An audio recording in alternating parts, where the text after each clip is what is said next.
Following segment is sponsored by Uplift Families.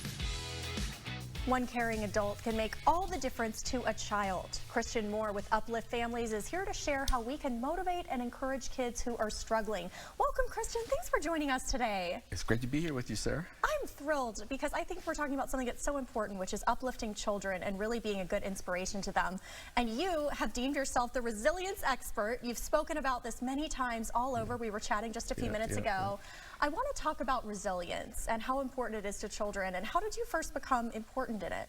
Or interested in it, rather? Yeah. Just, you know, going through life's challenges. I always like to say I attended the University of Adversity. You know, we know life is difficult. I always tell people the number one thing you have to be resilient is something to bounce back from. You know, we know resilience is the ability to bounce back. So you have to have some type of suffering. That's one of the key ingredients to being resilient. And for me, I got interested in resilience because of the challenges I had growing up. I grew up in a home with 5 brothers, 6 sisters. Both my parents had some mental health issues.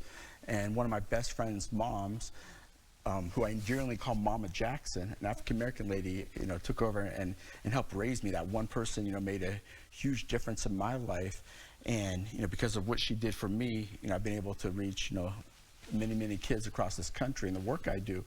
And a little side note, Mama Jackson got the National Rosa Parks Award. Wow. One of Dr. King's good friends, a gentleman by the name of Dr. Virgil Wood, read my book, The Resilience Breakthrough, learned about what we were doing across the country, and Mama Jackson got this incredible Save the Children Award. That's so incredible. So you had obviously people that made a huge impact in your life, and you're continuing the tradition. As you mentioned, you're a published author, you've spoken all over, and I know you have parenting tips for parents to help them instill resilience in their children. Let's talk about some of those tips. Yeah, I think one of the most important things for parents to do is just remind kids what they have already overcome. They've already overcome so much. You think about, you know, what we've just dealt with COVID. They've overcome COVID. They've overcome, you know, maybe a challenge in school, a peer pressure issue, maybe rejection. But these kids have already overcome so much. So resilience is already within them, and we just have to remind them what they've done, what they've overcome. Another thing that's powerful is having a family member, you know, just examples of a family member who maybe lost a job, made a comeback. Or I know in my family growing up, we had the story of my grandfather who was in a prison camp during World War II. And just hearing his story of resilience growing up, you know, I named one of my sons after him. His middle name's named after him, but just using his resilience as an example is really powerful.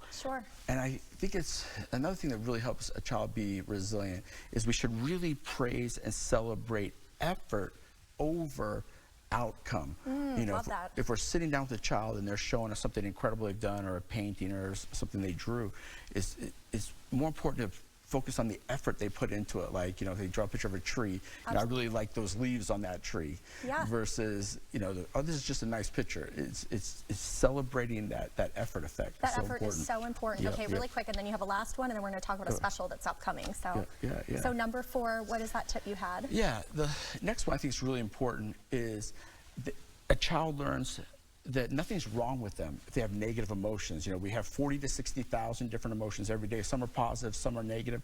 We want kids to understand early as possible that they can maximize both their positive and negative emotions. You have twice the fuel source to be resilient if you can tap into both your positive and negative emotions. It took me years to understand that even when I'm having difficulty or negative emotions, I can still do something positive with those emotions. That's so powerful. It's incredible. There's so many good tips, and you have many more, but there is a special coming up with KUTV and Uplift Families, and I want to talk about that really quick. Where can people go for more information, Christian?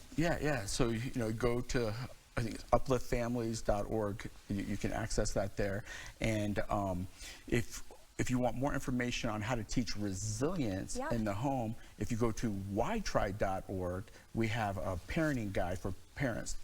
It's for free, where they can access this. And we're excited to partnership with Uplift Families. They do incredible work, and we look forward to doing the event with them here soon. So many amazing things going on. You're doing such great work, and I really appreciate you coming on. Thank you, Kristen. Hey, great to be here with you, sir. Likewise.